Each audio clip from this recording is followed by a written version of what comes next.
So Leute, Audi Museum war schon wirklich sehr interessant, aber jetzt sind wir hier in den Heiligen Hallen angekommen. Wir haben den Timo mit am Start von der Audi Tradition. Hallo, servus. Und der wird uns jetzt mal hier ein bisschen rumführen. Ich bin wirklich gespannt, was ihr hier so rumstehen habt. Ich glaube, wir haben ein bisschen was anzuzeigen hier, vor allen Dingen auch ein bisschen was anderes, was uns vielleicht noch ein bisschen auch von dem Museum unterscheidet. Und vor allen Dingen die schiere Menge ist halt manchmal so ein bisschen das, was auch so beeindruckend sein kann. Wir haben natürlich hier viele Autos bei uns, die wir auch versuchen, bei historischen Veranstaltungen einzusetzen. Und zwar Autos, die wir auch einfach im Fahrbetrieb zeigen wollen. Ja? Den Fans der Marke, die Leute, die einfach begeistert sind von dem, was wir sozusagen an früheren Produkten bei uns am Markt gehabt haben. Ja. Dazu gehören verschiedene Autos, wie zum Beispiel hier die historischen Vorkriegsautos, die ihr natürlich auch schon gesehen habt, gerade eben im Museum, wenn ich das richtig gesehen habe. Ihr wart da unterwegs, habt euch da natürlich auch schon drüber informiert. Aber das, was hier steht, sind auch die Autos, die wir dann tatsächlich zum Einsatz bringen. Das zieht sich durch über frühe Modelle vom Horch bis hin zum Audi und natürlich auch Wanderer und verschiedenste Fahrzeuge und Modelle, die wir halt einfach haben. Das Ganze, wo wir uns hier befinden, ist ein Arbeitsbereich. Das sieht man auch. Das sieht ja ein bisschen wüste aus. Hier stehen ein paar Autos rum. Das ist aber auch so, dass wir mit den Autos immer auf verschiedenen Einsätzen unterwegs sind. Und wie zum Beispiel die Autos, die sind zum Beispiel gerade aus Kanada zurückgekommen. Hier ein RS6 zum Beispiel. RS6, ja. Boah. Wir haben auch andere Autos, hier so ein paar Preziosen, da kommen wir vielleicht gleich nochmal dazu. Das Thema Sportquattro ist ja wahrscheinlich auch was dich wahnsinnig interessieren dürfte. Den haben wir vor. Da bin ich vorhin schon in dem ähnlichen drinnen gesessen. Vom Spec her genau gleich gewesen. Rot, weiße Felgen. Genau. Mega Teil. Interessant bei dem Auto, nur ein Außenspiegel zum Beispiel, kennt man ja heutzutage gar nicht mehr. Gab es früher bei verschiedensten Autos als Sonderausstattung nur einen Außenspiegel. Aber wir haben hier tatsächlich den Sportquattro in allen 4 Farben. Wir haben ihn in Rot, wir haben ihn in Blau, in Grün und in Weiß hier stehen. Grün ist auch richtig schön. Grün ist richtig schön und auch richtig, richtig selten. Das ist eines der seltensten Farben, die man gekauft hat damals bei den Fahrzeugen und auch sehr gering produziert. Deswegen auch wahrscheinlich nochmal entsprechend ein Stück wertvoller und auffälliger auch. Viele Leute mögen den Roten ganz gerne, aber ich habe jetzt auch ein paar Kollegen erlebt, die gesagt haben, Mensch, das Grün ist unfassbar. Das sehe ich jetzt zum ersten Mal. Aber das ist wir können mal ein bisschen näher rangehen, wenn wir wollen. Das sieht richtig geil aus. Leider ist das jetzt gerade alles so ein bisschen blockiert, aber wir können uns da tatsächlich noch ein bisschen Freigang verschaffen, vielleicht für nachher nochmal, wenn ihr wollt. Dann können wir da nochmal in Ruhe reingucken. Was ich immer ganz toll finde, ist die Perspektive hier hinten über die Hecks. Da wirkt die Farbe halt auch nochmal dementsprechend. Herr Robert, das musst du mal reinziehen hier. Ja, also das sage ich ja hier. Hier merke ich direkt gleich, nicht nur nach ein paar Metern, sondern nach den ersten Metern. Nach dem ersten Meter, da fühle ich mich wohl. Da fühle ich mich sehr wohl. Boah. Richtig geil. Du hast ja bereits schon in einem der Autos drin gesessen. Vielleicht können wir nachher noch mal ganz kurz gucken, was so ein paar Highlights sind an den Autos. Zum Beispiel die zusätzlichen Gurtschlaufen, die du hier siehst. Ja. Weil damals wurden die Autos mit extra Hosenträgergurten ausgeliefert. Und das Besondere ist, jeder Sitz in diesem Auto hat links und rechts eine Gurtschlaufe und halt auch die hinten angeschlagenen Gurtschlaufen, um den Hosenträgergurt festzumachen. Das wurde damals tatsächlich in der extra Tasche mit ausgeliefert. Wahnsinn. Die Tasche habe ich oben gleich nochmal, die kann ich euch gerne nochmal zeigen, wenn ihr wollt. Insbesondere zur Audi-Nachkriegshistorie gehört natürlich auch das Thema Wiederaufleben der Marke Audi in den 60er Jahren. Dazu halt hier ein Audi Super 90 oder ein ganz früherer Audi 100 oder Audi 60, wie wir sie halt hier haben. Ein ganz altes Modell vom Audi B1 hier vielleicht, was ich total schön finde, muss ich ganz ehrlich sagen. Das Auto hat so gut wie gar keine Extras. Wenn ihr euch das Auto mal von nahem angucken wollt, das ist ein Auto, das über 13 Jahre, glaube ich, bei uns im Museum gestanden hat. Das haben wir jetzt rausgeholt und wiederbelebt und entspricht natürlich überhaupt nicht mit das, mit dem du sonst normalerweise unterwegs bist. Genau das Gegenteil. Absolutes Brot- und Butterauto. Nicht mal Chromeinfassung der Rückleuchten oder Chromzierlampen. Kein zweiter Außenspiegel. Komplettes Basismodell. Was komplett anderes als das, was man so gemeinhin heute sieht und vielleicht gerne hätte. Im Gegenzug dazu wird es hier halt ein bisschen sportlicher mit dem Auto, weil auch dieser Audi 80 vom Typ B1 haben wir hier nochmal als GTE-Version. Vor allem das Grün. Geil, oder? Das ist ja Wahnsinn. Ja. Das Grün und das Orange dahinter. Geil. Einmal vom GT und einmal vom GTE. Total schönes Auto, wie ich finde, auch mit den Sitzen. Und was mich besonders fasziniert an dem Auto, wenn ihr auch mal reinzeigen wollt, das Lenkrad. Ich mag dieses Lenkrad total gerne. Ja, das ist geil. Das ist halt für mich so ein klassisches Sportlenkrad, wie es halt damals gegeben hat. Hock dich rein, wenn du magst. Vor allem die Sitze. Ja, hast du recht. Das ist geil, das Lenkrad. Das ist so richtig oldschool. Ein bisschen dünner noch vom Anfassen her, genau. Aber die Löcher drin und so weiter ist halt einfach ein richtig cooles Ding. Also da fühlst du dich schon gleich sportlich, wenn gleich das Auto, das vielleicht nicht immer so 100%ig war, aber zur damaligen Zeit mit 110 PS, top motorisiert und echt super unterwegs. Voll. Und was du bei den Autos wirklich merkst, ist das Gewicht.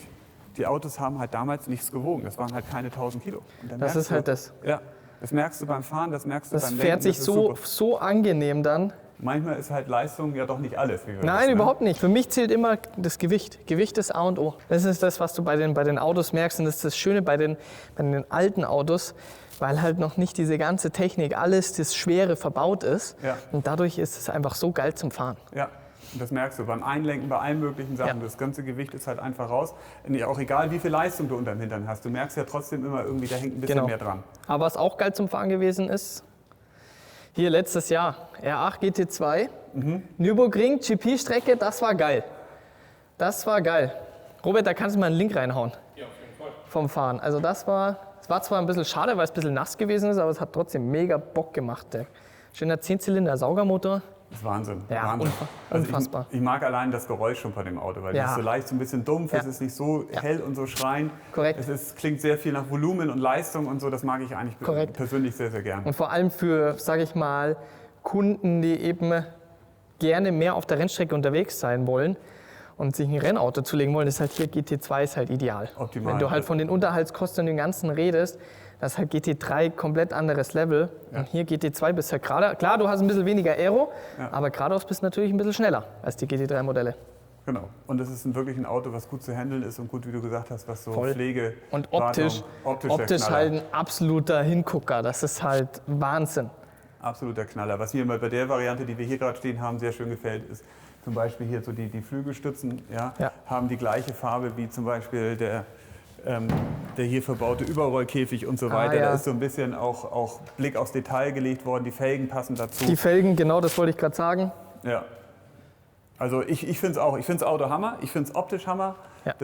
Und man sieht es halt auch tatsächlich auf den Rennstrecken immer noch relativ selten. Ja, es das gibt ist das. So sehr, ja. Ja, wirklich sehr, sehr gelungenes Auto. Ja. Aber auch, was du gerade gesagt hast, selten. Ne? Ich muss ganz ehrlich sagen, alles, was jetzt hier, die ganze Reihe hier steht, ich habe sowas noch nie auf der Straße gesehen oder sonstiges. Also, Da muss man ja sagen, wir schwimmen hier natürlich in Ingolstadt so ein bisschen auf der Insel, ja, weil hier sind wir beheimatet. Neben dem Werk in Neckarsulm ist das hier natürlich der große Sitz. Und wir haben natürlich hier auf der Straße verschiedenste Fahrzeuge, die auch so ein bisschen historischer Natur sind, ältere Autos. Sowas sieht man hier noch mal häufiger. Ja. Aber sobald du hier von dieser Insel, sag ich mal, so ein Ja, ja, bisschen klar. weggehst, da findest du solche Autos eigentlich nur noch bei Treffen oder vereinzelt. Das ist richtig. Ja. ja. Ich finde es auch ganz schön hier gerade so Heck an Heck, weißt du, ich meine, mehr Kontrast geht ja gar nicht. Ja, ne? ja, GT2 voll. zu dem Voll. 80 GTE hier ist natürlich ein ganz, ganz krasser Unterschied. Aber Aber hier noch ein bisschen RS6 Limo, 10 Zylinder ja noch. Ja, Geil. also nur wenn ihr euch wundert, warum das Auto jetzt so ein bisschen verstaubt aussieht. Das Auto war, wie gesagt, mehrere Wochen in Kanada unterwegs, hat gerade eine Schiffsreise hinter sich gebracht, ist jetzt gerade erst wiedergekommen. Also das ist der Grund, warum das Auto jetzt gerade nicht in einem Pflegezustand ist, wie man es vielleicht erwarten sollte, aber der wird natürlich wieder hergestellt. Vor allem als Limo siehst du ihn halt wirklich ganz, ganz selten. Also, muss ich sagen, habe ich auf der öffentlichen Straße noch nie gesehen. Nee, ist, Also wirklich noch nicht. ist wirklich ein seltenes Auto, zumal es ja auch nicht viele gab irgendwie als Limousine.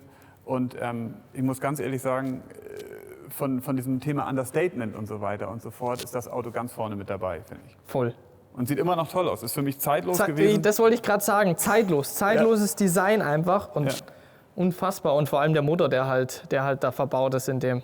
Das ist schon. Da haben wir noch ein bisschen geklotzt. Und wenn man sich anguckt, jetzt auch damals schon, ich meine, das ist jetzt zwar noch nicht so lange her, aber auch vorne mit schwarzem Kühlergrill und so weiter, hat schon Voll. viele Sachen vorweggenommen, die halt auch jetzt zur jetzigen Zeit immer noch sehr, sehr modern sind und halt auch immer noch gerne bestellt werden. Und da ist der Plus-Variante mit den geschwarzten Auspuffrohren. Genau. Und das ist jetzt hier alles oder kommt noch hier was? Wir haben noch ein bisschen was zu zeigen. Ehrlich? Und da gehen wir jetzt mal irgendwie noch mal weiter. Das schauen wir uns an, oder Robert? Definitiv. Müssen wir Genau, weil irgendwas müssen wir hier noch anschauen, oder? anschauen oder einstecken? Fertig sind wir noch nicht. Und Beides, einstecken, oder? dafür ist die Tasche hoffentlich ein bisschen zu Da klein. bleibt bestimmt noch irgendwas übrig. Da vorne die Reifensätze hast du ja schon gesehen, oder? Die nehmen auf jeden Fall. Die passen bestimmt. Die passen auch bestimmt für einen e-tron GT dann. Wir haben auch ein paar Spikes dabei, die pieksen in der Hosentasche, denn da würde ich ein bisschen vorsichtig sein. Ach, das ist beim Robert nicht so schlimm. Ja. Wir haben ja gesagt, nächste Etage. Wir haben noch ein bisschen mehr zu zeigen. Boah, Im Prinzip für das hier die wirklich heiligen Hallen. bist du bescheuert. Ja, also definitiv, hier fühle ich mich jetzt richtig wohl. Boah, ist das krass. Ey, ich bin gerade echt sprachlos. Ich weiß gerade nicht, wo ich als erstes hinschauen soll, sage ich dir ganz ehrlich. Schau dir mal da hinten die alten DTM-Autos an. Alter, ist das geil. Ist das geil. So, Das ist damit krass. wir hier ein bisschen artgerecht unterwegs sind, habe ich mir mal ein bisschen was einfallen lassen. Ja? Ich bin natürlich jetzt hier passend das Andenken angezogen. von Christian Geisdörfer nicht entweihen, aber ich habe mir gedacht, passenderweise machen wir hier nochmal. Aber wie hier? Geil. Dazu musst du ihn definitiv anziehen, den Helm. Das stimmt, ja. Siehst du, ich habe ihn ja eh schon die ganze Zeit Das an. muss jetzt mal sein. Ich werde ihn jetzt natürlich wieder abnehmen, damit mir das ein bisschen leichter fällt. Aber trotzdem, auch solche Gedenkstücke haben wir hier natürlich bei uns in der Sammlung und halten die auch in allen Ehren. Ja. Deswegen werde ich den jetzt Christian auch nicht großartig Geisdörfer. überstrapazieren. Ich weiß, ganz ehrlich, ich weiß nicht, wo wir als erstes hingehen sollen. Also das ist, Ich würde sagen, wir fangen so ein bisschen an nach der Zeit. also mich Ja, ein bisschen zieht so ein chronologisch. bisschen da so in die Richtung, schön ich- vom Walter. Kann ich vollkommen verstehen. Leute, ihr könnt euch nicht vorstellen, also ich meine, wir sind jetzt im Museum schon gewesen und das war wirklich extrem spannend, wirklich so diese ganze Generation zu erleben und auch was jetzt hier unten gestanden ist. Aber Leute, das hier, das ist, mehr gibt es nicht. Ja, das ist never ending, das ist einfach nur brutal. Ganzen LMP-Autos. Okay, gut. Also wir versuchen hier natürlich, wie wir auch unten, die Geschichte so ein bisschen zu bewahren. Und das, was ihr auch schon im Museum gesehen habt, ja, Ja. auch ein bisschen natürlich dann zum Einsatz zu bringen. Und im Wesentlichen sind das, was hier sind Einsatzfahrzeuge, die meistens einsatzfähig sind und mit ein bisschen mehr Aufwand zum Teil, was so die LMP-Themen angeht. Also die ganzen zum Autos, Einsatz die bringen. hier stehen, Ja. können auch gefahren werden. Rein theoretisch ja, bedürfen natürlich etwas Pflege, Wartung und natürlich Ich aber wollte auch gerade gerade sagen, Inbetriebnahmeaufwand. weil letztens sind wir bei BMW Classic gewesen und Ja. allein um so einen McLaren F1 wieder zum Laufen zu bekommen, Ja. sechsstellig, sage ich nur. Nur damit man das Auto wieder zum Laufen bekommt, ja, weil das Auto die letzten 10 Jahre gestanden ist, sechsstellig. Das ist halt schon. Es ist uferlos. Das Aber ist fangen uferlos. wir mal hier an, dann gehen wir hier vielleicht ein bisschen rüber, würde ich sagen. Chronologisch haben wir das so ein bisschen im Griff, weil wir sind ja eigentlich auch schon eine ganz alte Marke und halt auch im Prinzip schon ganz, ganz lange im Motorsport aktiv, nämlich damals mit den Auto-Union-Rennwagen. Okay, also da hinten geht's eigentlich. Da hinten geht es eigentlich los, in den 20er Jahren mit dem NSU 660 Grand Prix-Rennwagen. Wir haben hier ein Auto Union von 1936 stehen mit 16 Zylinder als in der Bergvariante, jetzt gerade mit der Doppelbereifung hinten. Und den Stimmt, das haben wir vorhin schon im Museum gesehen. Genau. Ja. Das Auto steht auch in der Bergrennvariante als Typ CD im Museum. Und hier haben wir nochmal den Typ D, den habt ihr auch im Museum gesehen. Der stand da auch. Korrekt. Und man muss ehrlicherweise sagen, bei den beiden Fahrzeugen handelt es sich tatsächlich um Nachbildung. Also Ja. das sind keine originalen Ja. Rennautos der damaligen Zeit, wobei eins der Fahrzeuge ein originales Getriebe verbaut hat. Okay. Aber wir haben die nachgebaut, weil es halt wirklich irgendwann mal schwierig wird, die originalen Rennfahrzeuge zum Einsatz zu bringen. Das Risiko und der Wert ist halt Ja, ich wahnsinnig. meine, das ist natürlich ein Kostenfaktor, das ist verrückt. Das habe ich auch noch nie gesehen. So kleine Quietschkugeln hier in der Farbe, damals von Notelle Motorsport eingesetzt. Audi 50 mit 1,3 Liter Sauger und mechanischer Einspritzung. Macht Lärm wie ein großer, klingt wie ein Riesenauto, was es aber nicht ist. Aber ist definitiv ein absolutes Highlight, wenn das Auto mal fährt. Weil der Wagen halt auch super leicht ist, super sportlich und natürlich mit einer gesperrten Vorderachse, mit dem Motor oder mit dem Geil. Getriebe, das an der Vorderachse zerrt, bist du da richtig mit weißen Knöcheln an der Hand unterwegs, um das Ding auf Spur zu halten. Ja. Hier aus dem Breitensport, ganz früher Tourenwagen, haben wir auch lauffähig gemacht. Das Auto haben wir bewusst so gelassen, nicht restauriert. Und dann ging es halt irgendwann los mit dem Thema Rallye. Wir haben noch ein 1,6 Liter Rallye-Auto, das wir demnächst auch mal wieder zum Einsatz bringen werden. Hatten wir auch gerade beim Einsatz bei der Robert. Eifel-Rallye. Und jetzt? Straßenzulassung. Ja. Das gehört? Extra für uns. Aha. Bei den Rallye-Fahrzeugen ist es ja so im Wettbewerb, die Autos müssen ja straßenzugelassen sein, weil sie sich im Rahmen der Rallye ja auch auf öffentlichen Straßen bewegen, wenn sie die Verbindungsetappen fahren. Und das sind halt eigentlich alles Autos, die wir wieder in Originalzustand weitestgehend zurückversetzt haben, so gut es uns halt möglich war. Das neueste Auto, was wir haben, ist das Auto von 1985. Der ist jetzt gerade frisch fertig geworden und den hat der Walter Reurad bei der Olympiarallye gefahren für uns. 1985er Portugal-Auto. Krass. 1985, hier geht's weiter. Das ist auch 1985 Monte Carlo, passt von der Chronologie nicht ganz, eigentlich müssten die andersrum stehen, aber der hier ist halt 1986 Monte Carlo, der S1 E2, Quasi das Auto, das wir, glaube ich, alle am meisten irgendwie kennen, wenn es um Rallye und das Thema Quattro geht. Das Ding ist unfassbar. Ja. Das Ding, der Sound, die Emotionen, die du mit dem Auto hast. Also wenn du dir die Videos anschaust, wenn der Walter da fährt, ich weiß nicht, Robert, vielleicht findest du ja irgendwo einen Clip, das muss man einfach mal kurz ein paar Sekunden einblenden, weil da stellst du dir sofort wieder einfach alle Haare auf.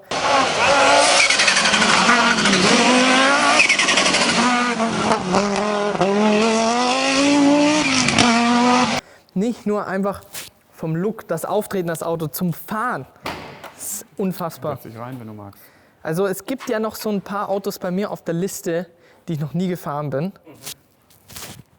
Da steht definitiv noch drauf. Ja, das glaube ich. Das ist einfach unfassbar. Unfassbar. Man muss sich überlegen, Leute, es ist ja nicht nur, wie geil das Auto ist, wie geil der Motor ist, sondern einfach die ganze Geschichte, die da dahinter steckt. Das ist wirklich dieses komplette Paket. Dann, wenn dieses Heck einfach hat. Schaut, zieht mal das Heck an. Und ihr müsst euch vorstellen, dass da hinten Flammen rauskommen.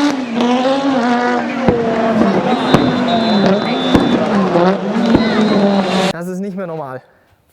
Geil. Unfassbar. Weil was hast du an Leistung nochmal mit dem gehabt damals? 460 ungefähr, 460 Bei einem PS. Gewicht von? 1200, 1300 Kilo, je nach Spezifikation. Schon krass. War damals Wahnsinn, muss man auch ganz klar sagen, weil die Fahrzeuge halt auch noch ganz anders gebaut waren als heutige Autos. Ja. Ich Ja. meine, du kennst ja die Videos auch, wenn die dann da über die Kuppe fliegen, Das ist- wie hart die landen und so weiter. das ist halt nochmal unfassbar. ein ganz anderer Kampf mit dem Auto selber gewesen im Vergleich zu heute. Ja klar. Heute siehst du die Autos alle, die landen butterweich und Genau. federn kaum aus und fahren halt einfach weiter. Und das hast du hier bei den Autos halt noch nicht gehabt. Da war halt echt noch ein bisschen mehr Kampf angesagt. Ja. Alles mechanische Differentiale. Definitiv. Eigentlich muss man sagen, sind wir gerade zeitlich ein bisschen versprungen, weil dieses Auto hier, der weiße, das ist der sogenannte S1 Olympus. Der ist auch gerade ganz frisch fertig geworden. Das war quasi das Auto, das 1985 zu Testzwecken bei der Olympus Rallye eingesetzt wurde. Okay. Bevor das Auto in diese Livery und in dieses Branding übersetzt wurde Ja. und richtig in den Wettbewerb gebracht wurde. Das Auto kam quasi zeitlich ein bisschen früher. Ach Und man- geil, hast sogar ein Schiebedach am Start. Genau. Ja, hier, Schiebedach. Ja klar, wenn dir ein bisschen warm ist, Eule. und dann ein bisschen Lauf. Das Ding ist noch mal ein bisschen mehr Luxus gewesen als hier, als der hier. Genau, das ist zum Beispiel ein ganz wichtiges Merkmal, was du gerade gesehen hast. Der Unterschied, es gab einige Unterschiede noch, also als Entwicklungsstufe von dem zu dem. Und eins ist ganz klar, dass sie bei dem Auto einfach die Dachluke weggelassen haben zur Belüftung. Ja. Ja. Vor allem, da denkt man sich hier diese kleine Hutze da oben, aber ich glaube, das bringt schon ordentlich was. Ja, Da- dann müssen alle bei 150 nur mal die Hand raushalten oder bei 130, genau, wie das da genau. ordentlich gegenweht. Da kommt schon gut Luft rein. Ja. Okay, das habe ich auch noch nie gesehen. Ist auch super selten, gibt es eigentlich nur einmal. Es gab ursprünglich 2 Stück davon. Das ist das Gruppe S-Auto, das wäre eigentlich der Nachfolger der Gruppe B Rallye-Serie gewesen. Aber die Serie hat es nie geschafft in den Wettbewerb. Ja. Und das Auto hat es auch nie geschafft ans Tageslicht, mehr oder weniger. Das war ein Auto, das sie damals im Verborgenen entwickelt haben und auch nur ganz, ganz wenig Testkilometer bekommen Was haben wir da für einen Motor am Start? Da ist der gleiche Motor, der 2,2 Liter, der 5-Zylinder-Motor wie aus dem Gruppe B-Auto am Start, Ah, als okay. Mittelmotorkonzept. Aber das Auto ist ein absolut reiner Prototypenstand. Also Okay. das siehst du, wenn du dir Fahrwerksteile anguckst, da passt nicht viel zusammen. Das Auto fährt und läuft, alles wunderbar, aber ist halt alles andere als irgendwie durch oder zu Ende entwickelt. Das ist geil mit den BBS-Felgen. Ja. Mega. Richtig schön klasse. Geil. Du kannst nicht mal die Scheiben runter machen bei dem Auto. Wahnsinn. Alles fest. Also es ist ein reines Konzeptfahrzeug, was aber tatsächlich einsatzfähig ist und auch wir auch schon betrieben haben bei verschiedenen Veranstaltungen. Und überraschenderweise auch sehr zuverlässig. Das Ende der Rallye-Ära von Audi mit dem Gruppe A, Audi 200. Ja, wenn man das Auto so sieht, auf Anhieb sieht so ein bisschen Geil mit massig aus. dem Ist aber das Bullenfänger. Original-Siegerauto von Hanno Mikula von 1987 von der Safari Rallye. Die Aufkleber, alles noch original. Ihr seht das hier mit dem Tape, nochmal die Startnummer mit Tape nochmal abgeklebt. Wahnsinn. Alles originaler Zustand. Auch von innen Schmutz noch ein bisschen. Man muss dazu sagen, wir haben das Auto auch nochmal zwischendurch nochmal wieder in Afrika gehabt. Aber der Schmutz und so, wir versuchen das wirklich alles so zu lassen, wie es mal war. Wahnsinn. Unfassbar, was hier Geschichte dahinter steckt. So, wenn wir jetzt hier weitergehen, jetzt seht ihr, hier haben wir leider eine große Lücke, wo wir gerade stehen. Normalerweise haben wir hier den Imsa GTO stehen, einen Trans Am, noch die Autos, die du auf dem Paternoster schon gesehen hast, Ja. als ihr im Museum wart. Die Fahrzeuge stehen zurzeit da im Museum und haben wir gerade anderweitig unterwegs. Ich hätte dir sehr gern das Auto hier heute ein bisschen gezeigt, weil das Audi 90 Imsa GTO kennen wir alle, ist halt eigentlich ein sehr, sehr spektakuläres Auto von Audi. aus der Motorsportgeschichte. Aber nicht weniger spektakulär ist eigentlich das Auto hier. Auch eine Tourenwagen-Studie, die eigentlich anstelle der DTM oder anstelle des Super-Tourenwagens hätte in Einsatz kommen sollen, ist aber ein originales Auto mit V6 Saugmotor, was aber nie im Einsatz gewesen ist. Und später dann das Thema STW und dann halt die modernere DTM, wie wir sie halt heute kennen. Unfassbar. Ihr seht, Leute, heute, ich rede einfach nicht viel. Robert, das fällt dir wahrscheinlich auch schon auf, oder? Das ist halt für mich einfach, weil ich bin einfach hier sowas von fasziniert und deswegen bin ich sprachlos und ich höre einfach nur heute zu.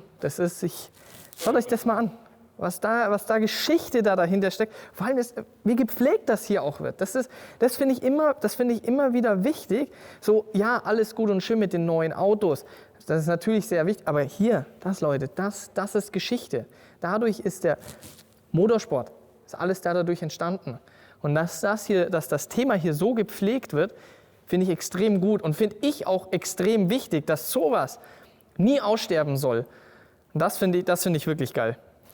Freut mich wirklich, dass du das so sagst, weil das ist echt ein wichtiges Thema. Ich glaube, dieses Thema Historie, was da erreicht wurde und so weiter, das sollte man doch das habe ich auch, da muss man auch dazu sagen, habe ich auch jetzt mit anderen Herstellern, habe ich das jetzt auch schon gesehen gehabt und für mich ist das eben extrem wichtig, weil oftmals wird das halt dann, es wird nur nach vorne geschaut und in die Zukunft, aber letzten Endes finde ich, genau hier solche Themen, genau hier, das soll so gepflegt werden.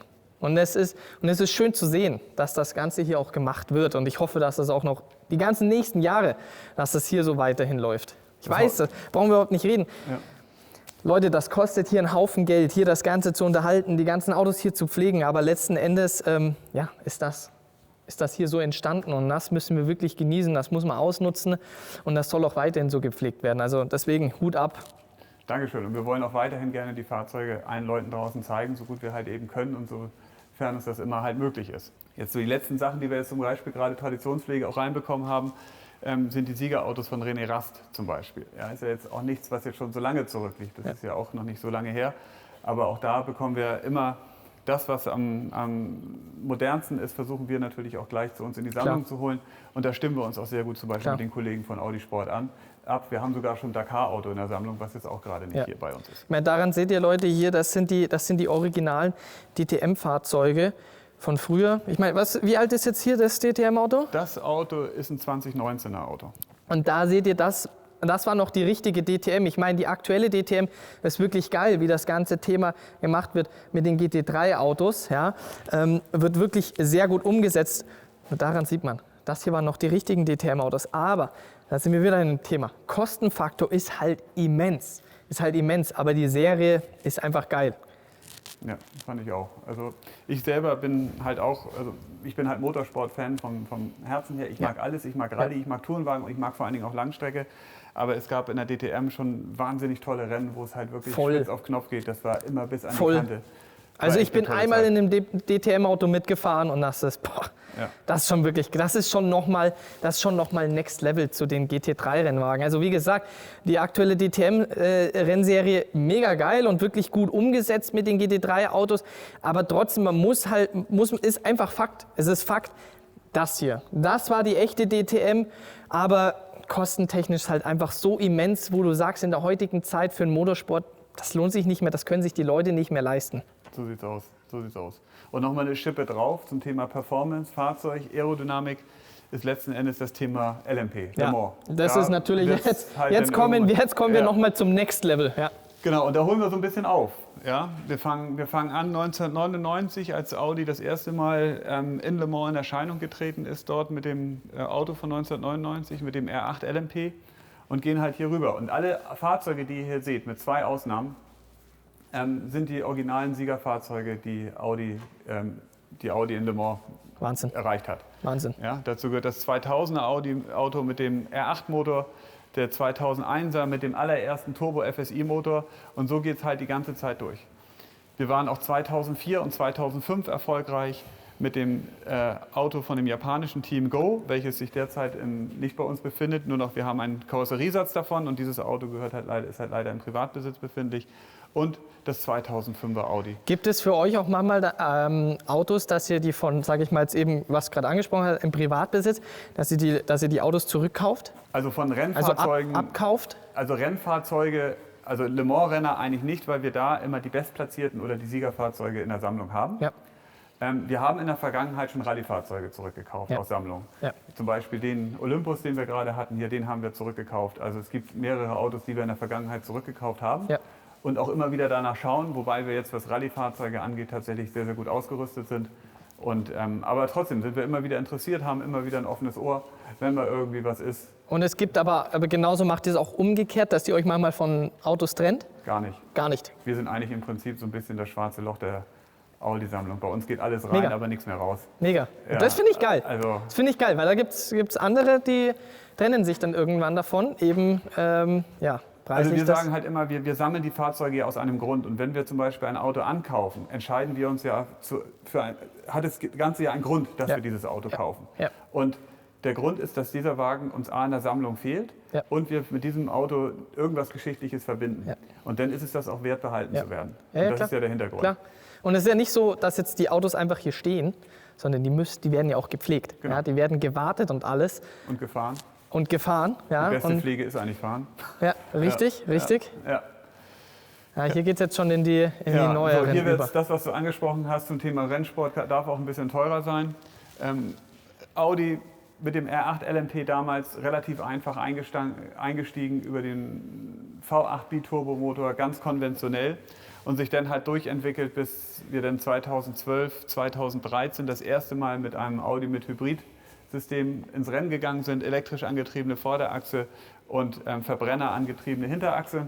Und das Ganze zog sich dann sofort durch, bis wir dann hier 2014, 2015 und 2016 sogar auch mit Batteriegetrieben gefahren sind. Krass. Früher war das Hybridsystem bestehend aus einem Drehmassenspeicher, der sich im Auto gedreht hat. Und hier war es dann später ein Batteriesystem, das hier aktiv war. Und so sind wir letzten Endes 2016 das letzte Mal in Le Mans gestartet mit diesem Auto hier, was dann aber auch die Technikspitze dargestellt hat, muss man ganz klar sagen. Ja.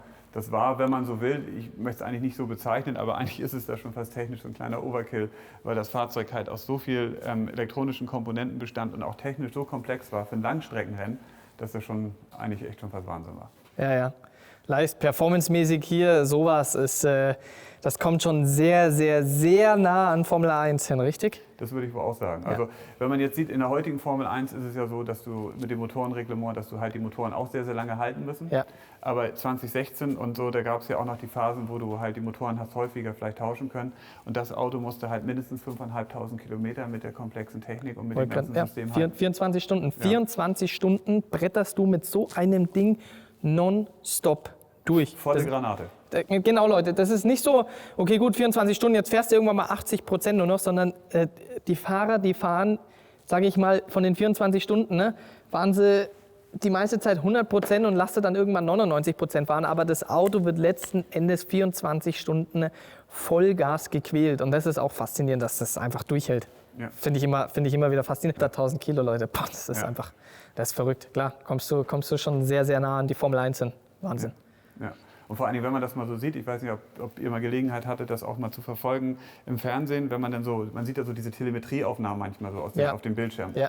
Und da gab es halt in der Berichterstattung der letzten Le Mans-Rennen, wo auch Audi noch dabei war, diese Aufnahmen, wo man dann halt die Geschwindigkeit eingeblendet hat, wenn die aus der Ecke raus beschleunigt haben.